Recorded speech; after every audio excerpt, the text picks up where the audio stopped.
I speak with pride, honor, and immense pleasure on what is truly a historic moment in public transportation in Barbados. This morning, only 2 days away from its 65th birthday, the Transport Board will officially receive, on completion of this ceremony, 33 BYD electric buses. And I stand here today with big smiles to say what a wonderful birthday present.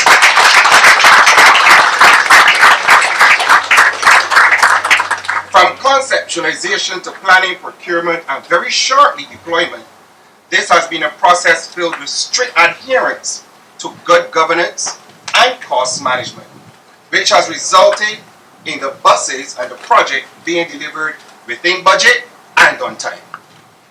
I will take this opportunity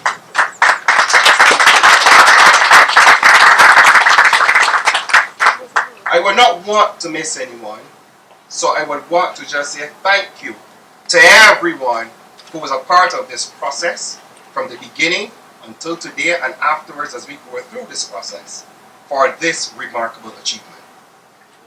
On July 10th, 2020, the arrival of these buses was heralded with great excitement from the public and of course the media. As the weeks passed and the buses were parked at our depots, the question was, when are these buses coming on the road? We could not even go to the supermarket without someone stopping you and asking you, you're a COB Transport Board, when are we going to see the new buses? But we could not, as a responsible organization, allow this euphoria to create circumvention of the preparation and training that was required prior to deployment. We had driver training or driver's day classroom as well as on-the-road training, and they're now also going through night training because day driving and night driving is different. They had to get accustomed with the instruments and the dashboards, etc. with the buses. We had our maintenance training for our quality assurance staff, and this was done at night at 9 p.m. because of the time difference between the two countries.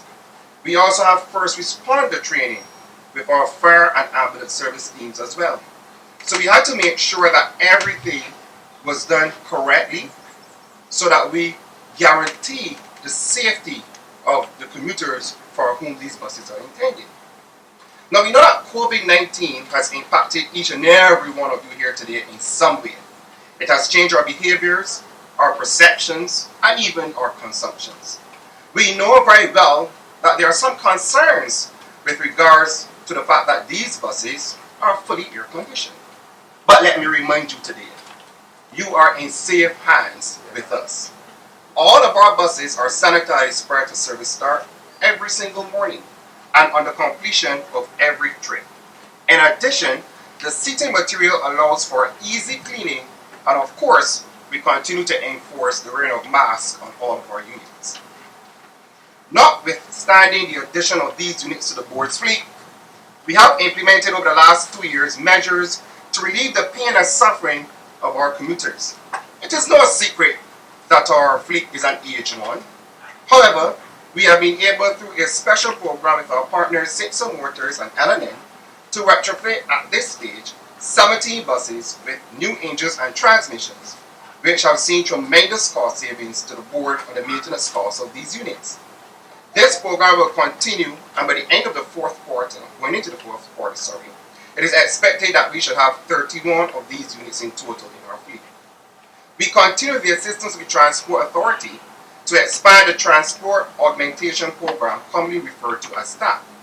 This program consists of privately owned vehicles, 14-seaters, minibuses, and coaches, deployed and operated on the board's routes and schedules. There are currently 71 units registered in this program, and interest remains high. TAP retrofit project and now 33 electric buses, we are surely on a pathway to relieve the pain and suffering of some of our commuters. We are now moving with alacrity to modernize and expand the use of information communication technology in the board's operations. We are in the process, as I speak today, testing our automated fare collection system, commonly referred to as the cashless system, with a pool of commuters on our ABC highway route, and the feedback thus far has been positive. This system also allows us to track exact passenger movement on route segments and will assist in route analysis and commuter behaviors. Wireless internet access both in our buses or new buses and in our terminals is also currently being explored. And leveraging GPS capabilities to modernize our routing, use of geofencing, and providing the commuter the ability to confidently plan their travel through the use of mobile technology. Today, the Transport Board boasts the largest fleet of electric buses in the Caribbean region. What an achievement.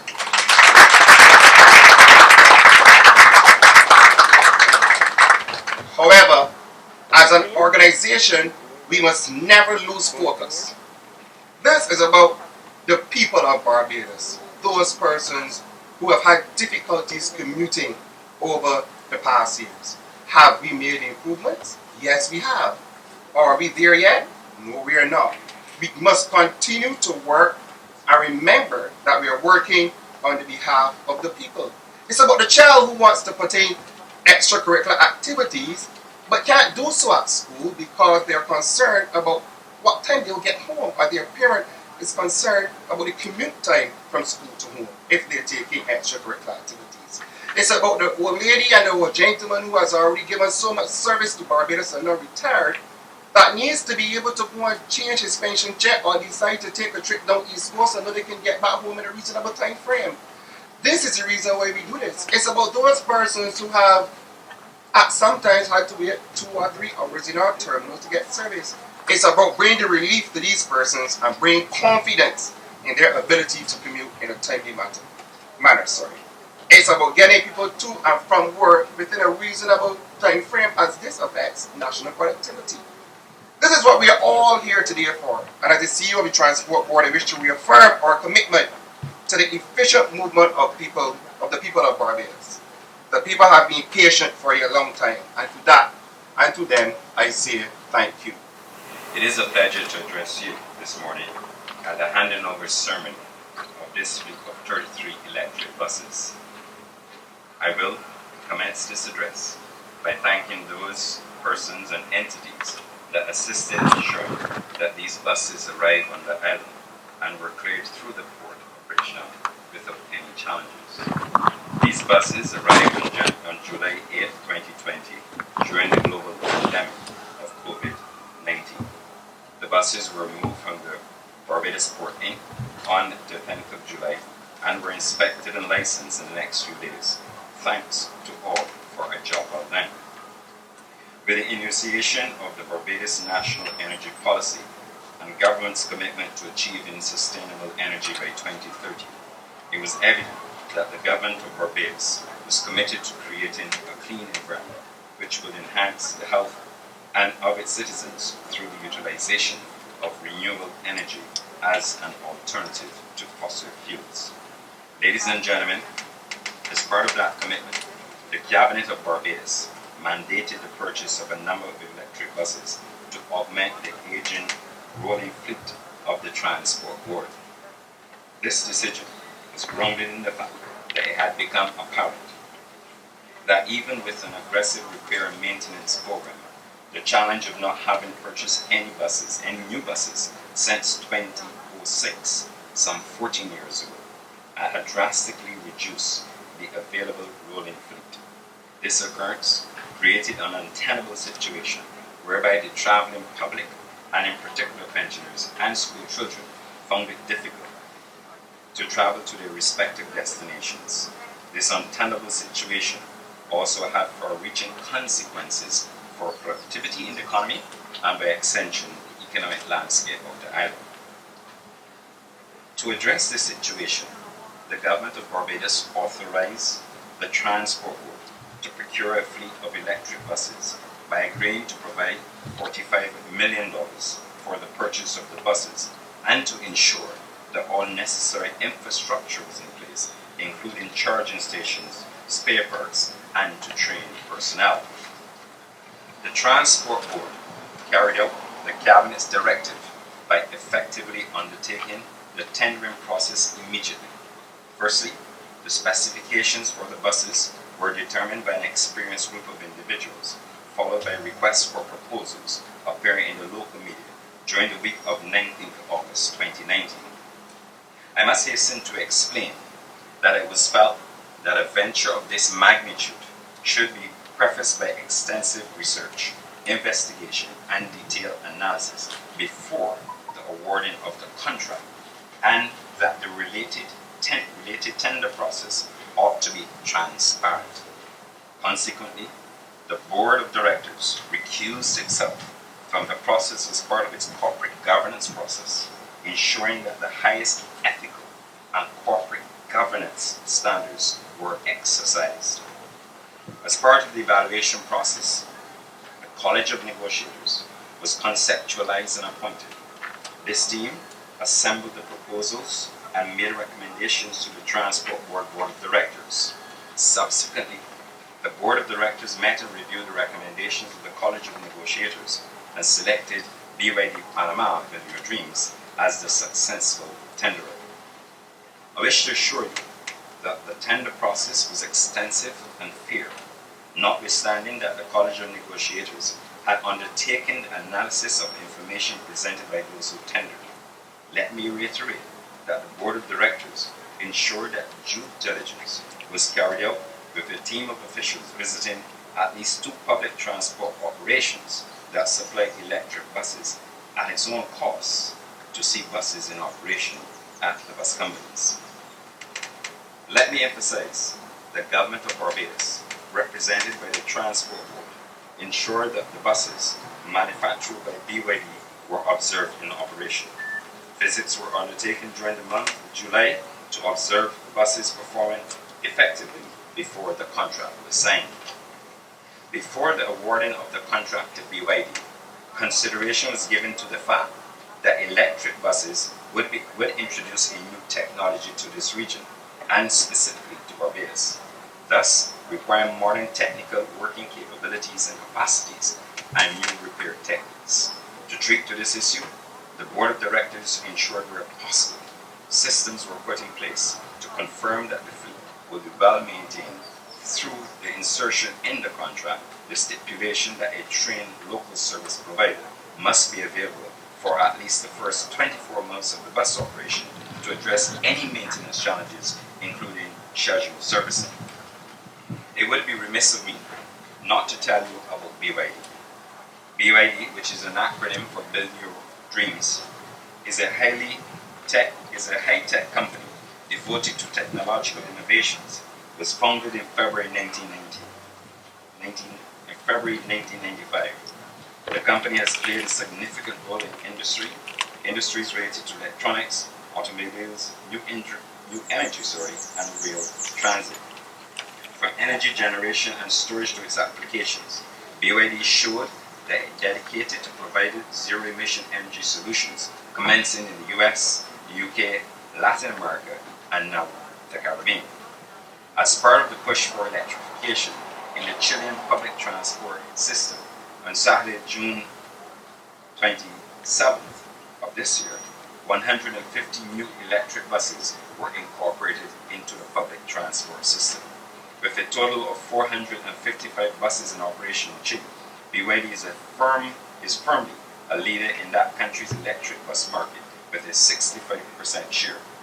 Additionally, 120 units are also in Colombia as part of a tender for 379 buses, which was awarded earlier this year. Even further afield, in the United States, it has been reported that electric buses from BYD are already significantly contributing to improving air quality in the USA and already covers more than 13 million miles in the United States. Ladies and gentlemen, the buses which were made in Lancaster, California are operated by the local transit, the Antelope Valley Transit Authority, which just crossed 3 million mile mark of zero emissions operations using BYD. Overall, in the United States, the company has sold buses to more than 50 customers across the country, and the use of electric zero emissions versus fossil fuel buses reportedly translated into 1. Saving over 16,000 metric tons of greenhouse gas emissions, or the equivalent mileage of more than 520 trips around the globe, and 2. The equivalent of removing 13,000 cars from the road, eliminated the need for transit agencies and operators to consume 3.3 million gallons of diesel fuel, resulting in millions of dollars of savings to the United States taxpayers based on the Transit Authority's estimates. The Antelope Valley Transport Authority, which is one of the major BYD customers in the United States, said that over a couple of years its electric vehicle fleet saved 969,231 gallons of diesel, which equates to a saving of more than $1 million in fuel cost after paying for electricity. Here in Barbados, we have purchased 33 of BYD's buses. Certainly, we anticipate that we will see significant savings in fuel costs and maintenance, coupled with the reduction in carbon emissions, as the electric buses do not carry as many moving parts as our fumes free. It should be noted that based on information provided by the Transport Board, had the government purchased 33 diesel buses instead of the electric buses, the fuel cost to operate the diesel units would be approximately $264,000 per month, or $3.16 million per year. The funding for this project was handled as a separate capital project, and funds were paid directly to BYD in accordance with the contract. All additional funds were disbursed for activities undertaken in Barbados as payment became due. This approach ensured that in the event of an audit, this project will pass every level of scrutiny into the use of public funds.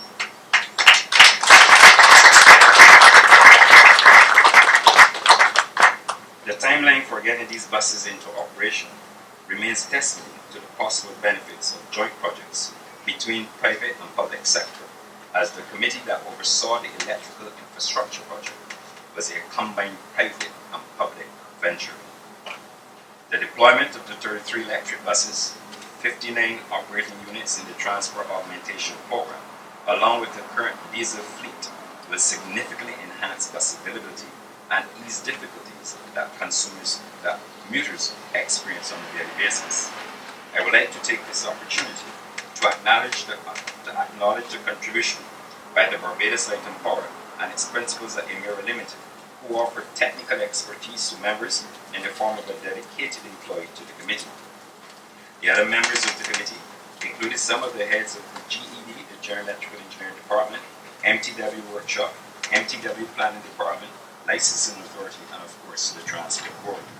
A team was in place to implement this project, and it was agreed that without prejudice to the tender process, the Transport Board will continue negotiations with Emira Limited or the Barbados Light and Power Company to secure the best price for the charging stations for electric buses.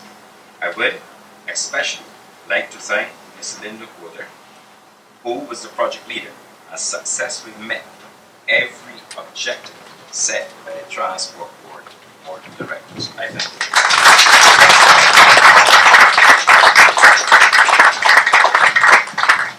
Ladies and gentlemen, the training commenced on 15 July 2020, and the deployment of units will occur from today. I must inform you that the bus purchase of these units was not only a policy initiative geared towards alleviating current public transportation challenges that confronts the board, it also prepares the country for the future.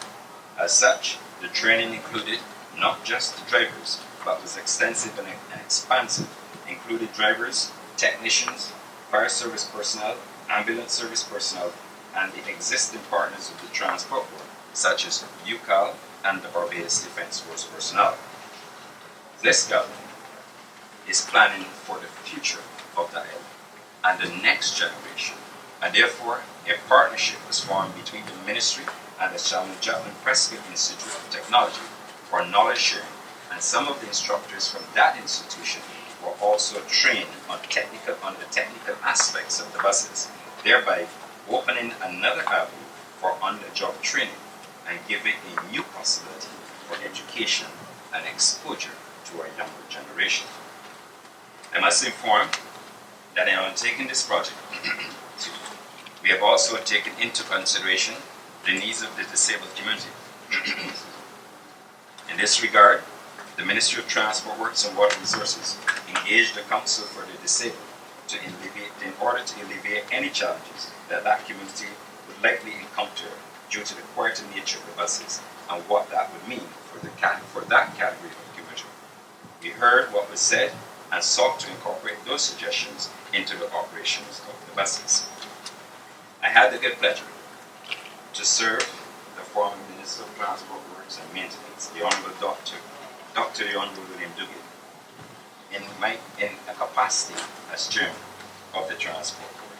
I would like to express to you, Dr. Dugan, my sincere appreciation for your leadership, your dedication, and your wisdom in piloting this extraordinary project as a future project that will go a long way, not only in reducing our carbon footprint, but to ensure that a legacy for public transport is built in Barbados. I thank you.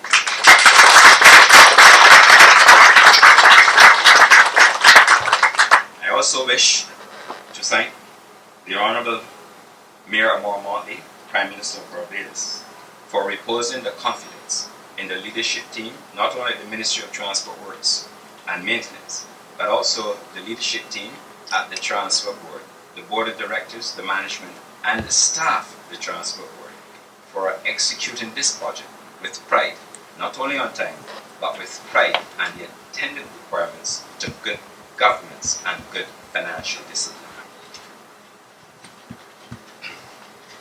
I would like especially to thank those members of the board who I had the opportunity to sit with on occasion and to serve as Chairman of the Transport Board.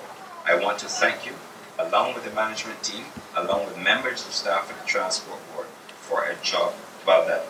I also wish in particular to thank the Permanent Secretary, Mr. Mark Cummings, for his extraordinary leadership in the board meetings, for ensuring that we were able to facilitate, follow every governance rule, but in particular, ensuring that we secured the funding from central government to execute this major project. I thank you, Permanent Secretary.